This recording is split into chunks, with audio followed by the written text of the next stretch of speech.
From the Times and the Sunday Times, this is The Story.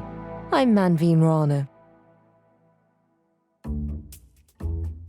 I remember last June being stood in a pub garden in Southwark with a senior member of Keir Starmer's team. It was about 10 days before the general election, and Labour's HQ being a short walk from Times HQ, we did a lot of business in that period. And one conversation that sticks in my mind is the conversation I had with this senior member of Keir Starmer's team about the second term, Labour's second term. And then it sort of felt inevitable that that was the path we were on. For all the sort of fevered talk and excited conversations I was having and the sort of giddy glee of people who arrived in Downing Street last July, piling onto calls with Joe Biden they weren't really meant to be on, sitting in the Rose Garden thinking the world was at their feet, all of that evaporated very, very quickly. The government have U-turned on a decision to strip winter fuel payments from all but the poorest pensioners. Why has the Prime Minister suddenly decided that he's going to change course? We all know it is another U-turn. The third climb down in a month. The government released a panicked rewrite to its welfare reform bill at midnight. After a series of embarrassing, screeching U-turns and plummeting polls, it was the words of the nation's favourite psephologist, Sir John Curtis, on Times Radio this weekend that felt for many like the final death knell for the Starmer project. It's the worst start, certainly for any newly elected government, any newly elected Prime Minister, either Labour or Conservative. We are talking about a government that is way, way behind where most governments would hope to be.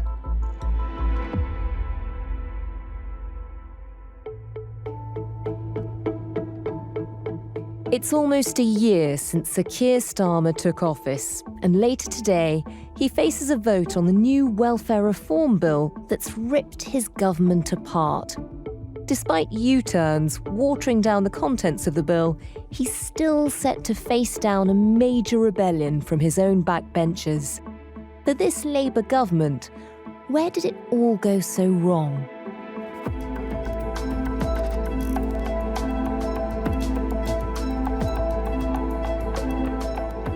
The story today, the welfare row threatening to bring down the government.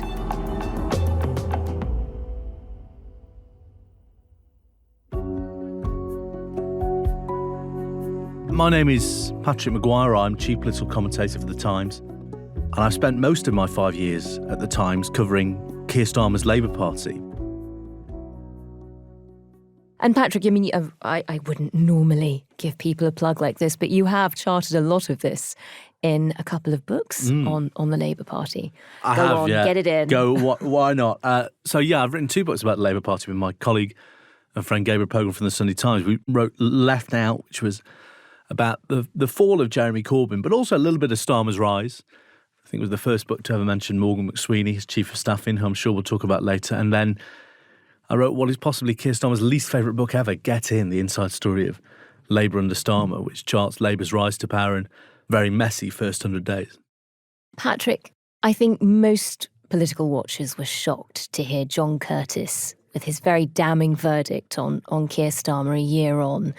Give us a sense of what you're hearing inside the party. I mean, is his verdict kind of reflected in what people around Keir Starmer are thinking? Yes and no. There are still people around Keir Starmer who are optimistic. There are shades of optimism, though. You have a very small group who think Keir Starmer is absolutely the right man for the job, that his instincts are in tune with the public, that the only way from this low point is up. And you've got a much bigger group of optimists, cautious optimists, who basically think Labour are going to win the next election on a technicality, that the right is split, that they will sneak through the middle again. But genuine optimism and genuine belief in Keir Starmer as a Prime Minister, as a leader, as a political thinker is pretty scarce in the Labour Party. And I think that tells its own story. One, about the relationship Keir Starmer has with the broader Labour Party and even his close team. And secondly, just how awful, not all of it, but just how awful Labour have been at telling the story of their first year and how Keir Starmer has emerged in terms of how he's seen by the public.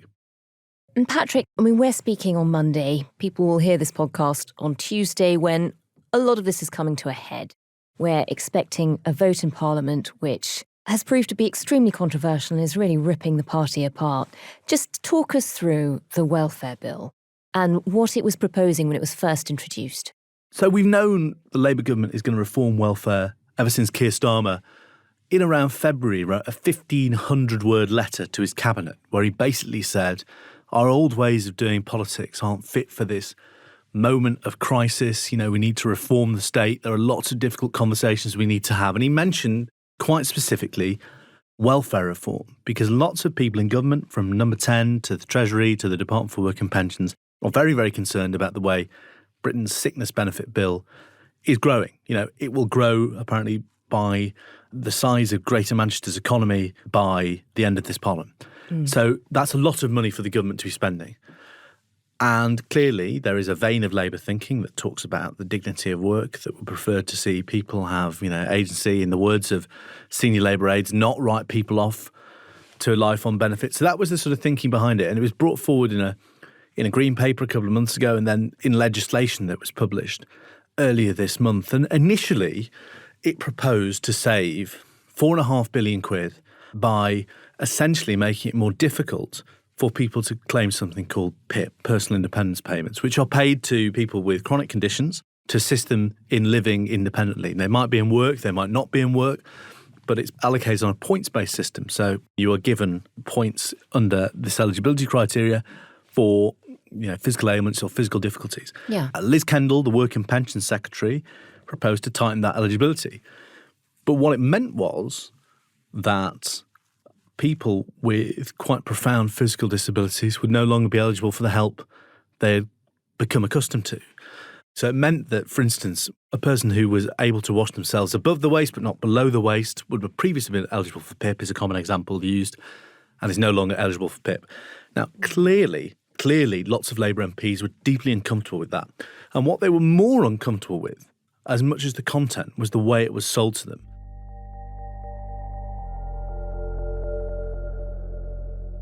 So it was clear from the outset that Rachel Reeves needed to save money. So it looked from the very outset, despite the broader package that these reforms were part of, council housing, workers' rights, a lot of investment in back-to-work schemes, making it easier for people to try going back to work without losing their benefit entitlement. What Labour MPs heard was, you are trying to balance your budget on the backs of the poor. And that, plus the way it was briefed to the media, plus the very content of the reforms, meant that it was always going to be very difficult to sell. But I don't think anyone quite expected it to be this difficult.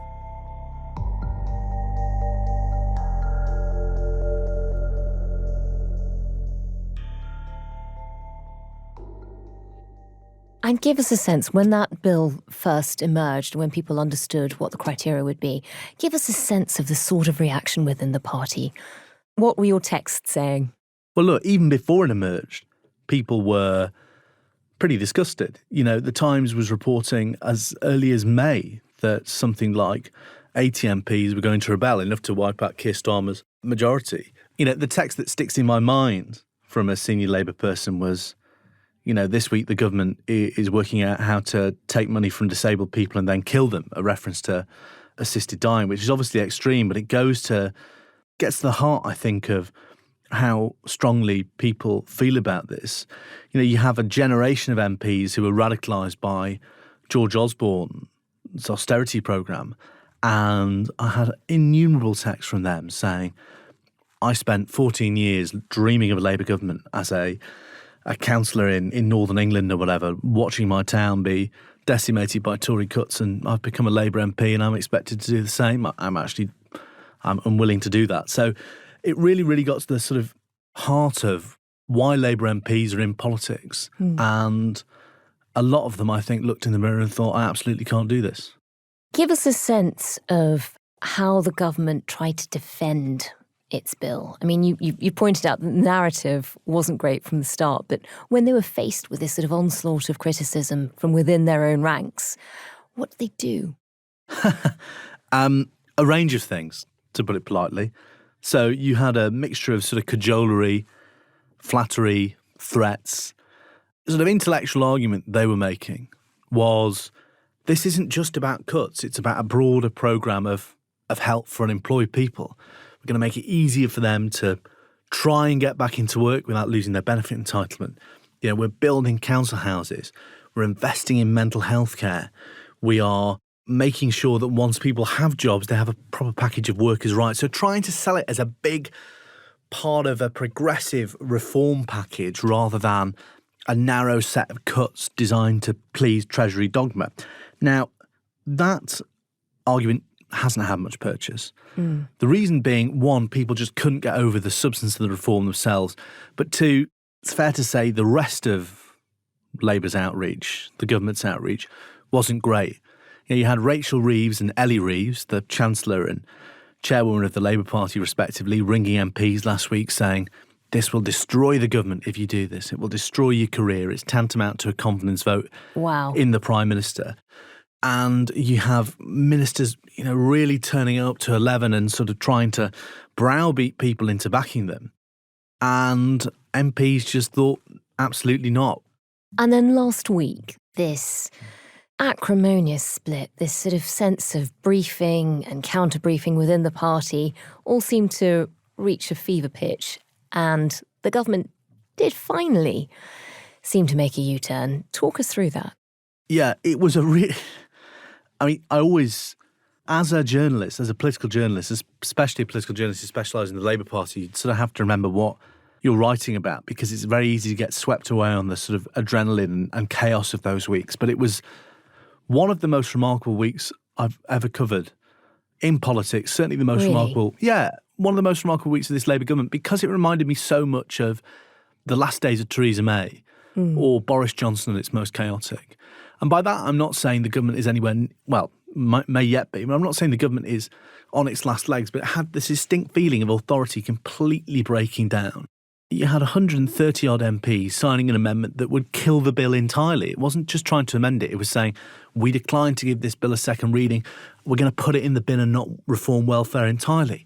And I was on the way into the office and I got a text from a source of mine about one of their colleagues, a Labour MP in the 2024 intake. And they said, you're not going to believe this. They're going around saying the point of this rebellion is regime change. I said, what, change of Prime Minister? They said, no, we want to clear out his team in Downing Street. And we checked this and they came back and said, yeah, we respect the Prime Minister, but we think he needs fewer overexcitable boys in his team. And it's sort of, That is extraordinary. But you read text like that and you think, this was somebody who was elected 11 months ago, and now they're openly telling people, I am voting against and encouraging colleagues to vote against a flagship piece of government legislation. And then the level and the intensity of the briefing in every direction from within Downing Street and the top of government at Labour MPs, the Downing Street to the whips to Downing Street, MPs towards the whips. Everybody was just at each other's throats. And it's ugly, but ultimately that's the stuff of politics. And that did lead to a change of heart. This is what a U-turn looks like. Having listened, we've made the adjustments. Defied by almost a third of their own MPs. We have listened to people. We have engaged with them. The opposition in full attack. If they can't solve minor problems, how are they going to deal with the big ones? An extraordinary government climb down on their flagship welfare policy now confirmed. How did Keir Starmer justify that sudden about turn? I mean, he's done a few interviews since. He's spoken to the Sunday Times. Well, he had no option, really. The best way to justify it is if he hadn't moved, it would have completely destroyed his authority. I mean, all he can say is, I've listened to the concerns of colleagues. We want to do this together, and get a package of reforms people can support and that are fair, etc. And what does that change look like? What are the concessions that they've actually offered? So at its heart is a promise that everybody who's on PIP right now will not have their eligibility changed. So if you're on PIP now, you will receive that same benefit indefinitely. But if in 6 months you develop a condition, the new criteria apply.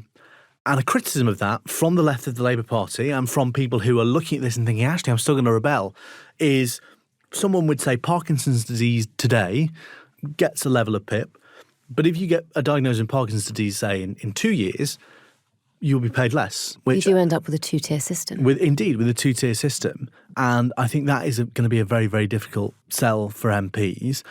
They are Labour MPs. They're people who joined the Labour Party as teenagers. For better or worse, they don't want to make decisions that they perceive to be hurting the poor and the needy. So will it make a difference? Will these concessions win Rebels round? Famous last words, I think. What are you predicting? Well, look, I think the form of words I've settled on is that it's gone from impossible to likely, if not certain. But while he might have quelled this individual rebellion, bigger questions about the party's political identity have merely been postponed.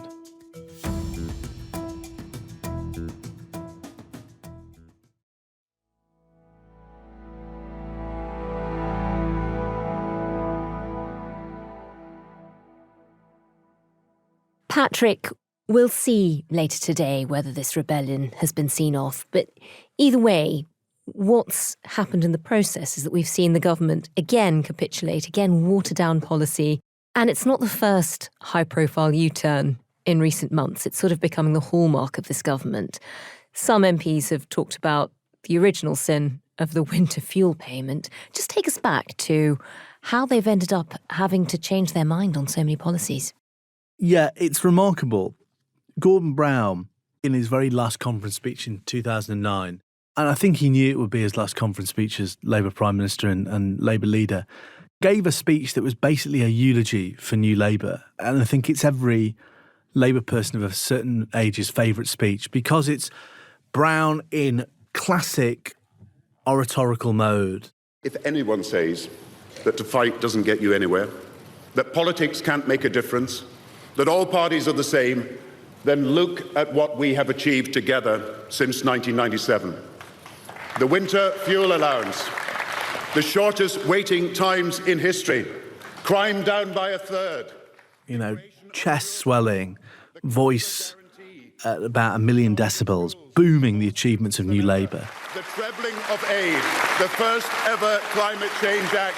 That's the Britain we've been building together. That's the change we choose.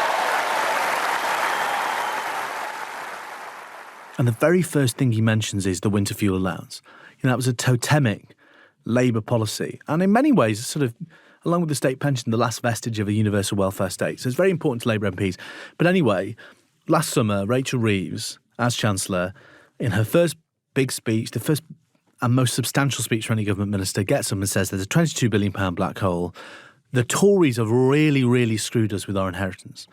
And I'm going to underline that. I'm going to show you how bad it is by cutting eligibility for the winter fuel allowance. I made the choice to means test the winter fuel payment so that it is only targeted at those most in need.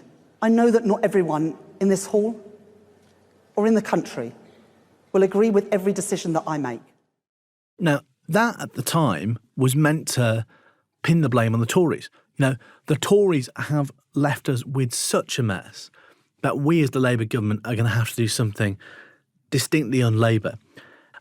Turns out voters didn't like that and didn't see it that way. They just saw the government, a Labour government, against their sort of conceptions of the Labour Party, undermining its own brand by taking away money from, in inverted commas, poor pensioners. So that is something that has hung over the government for so long, not least because it's basically the only government policy most people can name. That was a massive issue. MPs... And give us a sense of sort of amongst backbench MPs, just how was morale over it? Bad, but they felt they had to suck it up. I mean, I remember going to the pub with a backbench MP in the week before Christmas, and we walked in and we sat down, and at the time there was a novelty single by a band called Sir Starmer and the Granny Harmers called Freezing This Christmas, and it was all about to the tune of Mud's classic Lonely This Christmas. It was all about Keir Starmer killing pensioners by taking their winter fuel allowance off them. Try to imagine a house that's full of coal. try to imagine. And I sat down and I sort of heard it in the background. I thought, it's that time a year ago, I'm listening to Mud. And then I think I heard the words Keir Starmer, I heard the words Rachel Reeves, and I heard the music was a bit off. And I thought, oh God. Without fuel, I've got no place to go. It'll be freezing this Christmas. Without fuel at home, it'll be freezing this Christmas. I've walked in with an MP to this pub and they're playing this song deliberately at hostile volume. That is the scale of the public outrage. But then backbench MPs basically thought, this is really tough. This is not the introduction to public office I wanted, but I've got to do it. The Chancellor's saying we don't have any money. I'm a new MP. I've got to go out and defend this. But as time went on, it was clear that was really hurting the Labour Party. MPs felt again and again they were given more unpopular things to come out and defend. In May, we get the Runcorn by-election, won by Reform by 6 votes. And having said for ages, no, you've got to suck this up. You've got to defend it. We have to do this. We need to make tough decisions. There is no money left. They lose an election in Runcorn, and all of a sudden it's, no, actually, we can find the money because this is really bad. And then all of a sudden MPs say, well, hang on, I've basically wasted my first year as an MP for nothing here, going out and defending this really unpopular policy. What was the point of that? And again, it happens with welfare.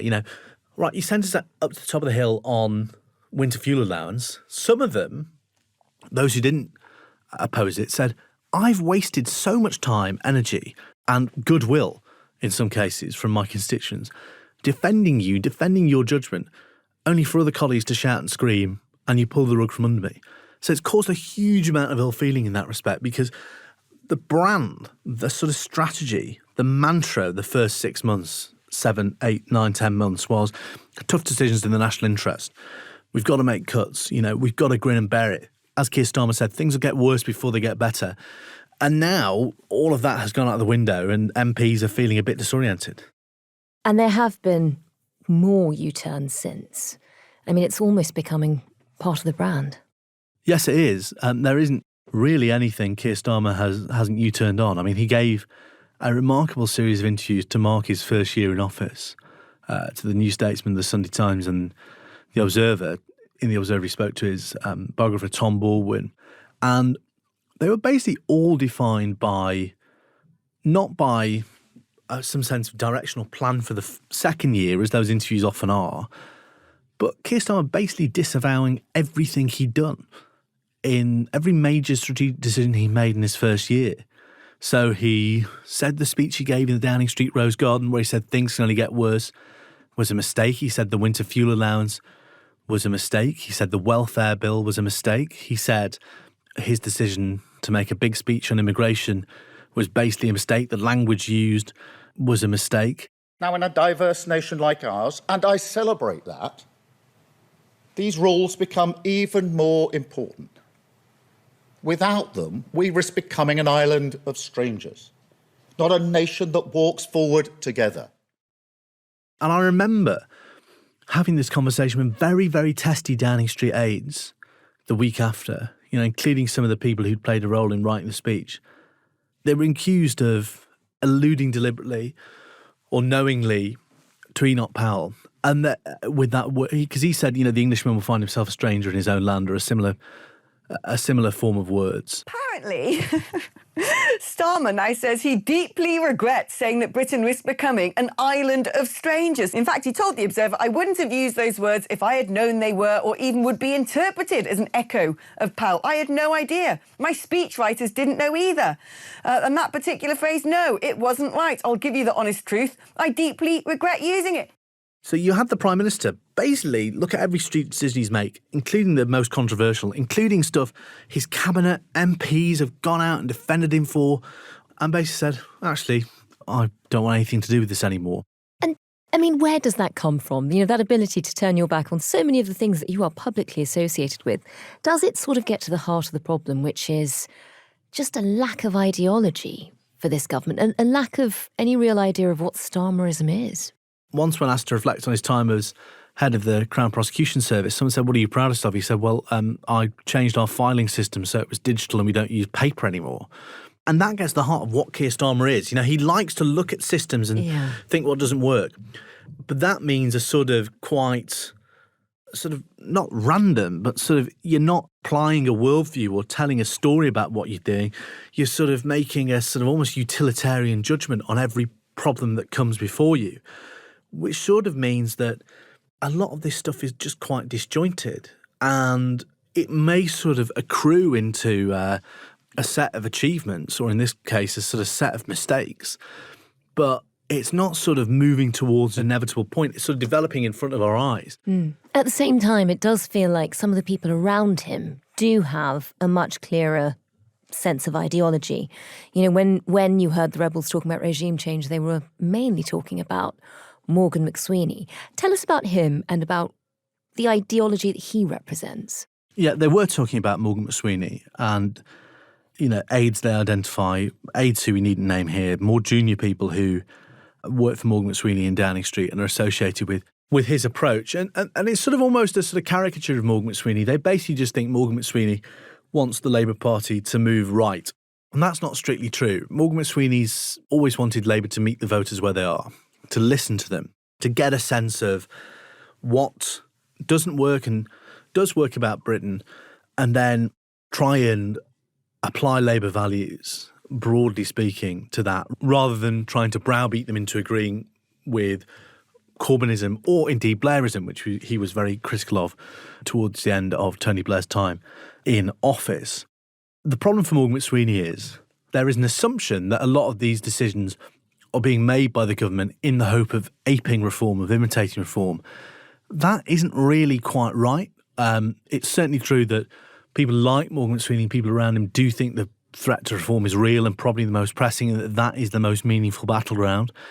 But, it's not fair to say that this is all about let's look as macho and right-wing as possible. Because there are two very different approaches to how you meet that threat. You know, you can accept that there is a threat, but either you are more left-wing, more progressive, or you try and sort of steal the clothes of reform by making immigration your broadly speaking, yes. And the problem is, for Keir Starmer now says, yes, you know, we lost touch with the working class on issues like immigration, which is a very Morgan McSweeney thing to say, or how the economy works and who it serves. But also, you know, we can't be seen to try and imitate them, so I'm going to meet them as a sort of loud and proud progressive. And I wrote that phrase in the Times on Saturday, and I got a text from someone in the Labour Party saying, I fear, as ever, you are early and correct in making this judgment. Because there are lots of people in the Labour Party who think the worst possible thing to do, that they think Morgan McSweeney's fundamental judgment that you have to meet the voters where they are and treat their views as legitimate and not merely try and shout louder in the hope of cobbling together a slightly different coalition of voters that outnumbers those voters. They think that that's the wrong approach. And will the rebels get their way? I mean, they've already had a watered-down set of policies for this vote, but will they get regime change in number 10? Not for now, because, well, they might, but not in the way they think. Look, Keir Starmer has never been leader of the Labour Party or thought seriously about the Labour leadership without Morgan McSweeney at his side. Regime change is interesting, though, because they're not getting rid of Morgan McSweeney. They won't get rid of Keir Starmer yet. But what they are sort of doing, the Parliamentary Labour Party, is giving Keir Starmer permission to assert himself. And I think, given, again, what he said to people like Josh Clancy of the Sunday Times and Tom Borman in The Observer, there was a sense that sort of he's thinking, no, I want to be me, not the sort of version of me I've been told to be. I want to be me. Now you're seeing him being quite explicit on the record, saying, you know, he is making judgments himself. It does suggest actually the rebels might get their desired regime change because the Prime Minister is now acting in a different way, more assertive, less willing to take advice blindly, be that from officials or his political team. Let Starmer be Starmer. No one has yet briefed that out, but I'm sure by the end of the week they will have done.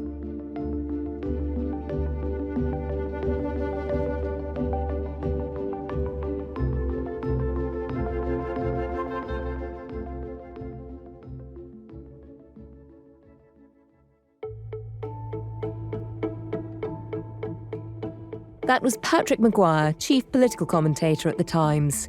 You can find all the latest on the welfare vote at thetimes.com with a subscription, and there'll be regular updates all through the day on Times Radio. The producers today were Taryn, Siegel and Hannah Farrell.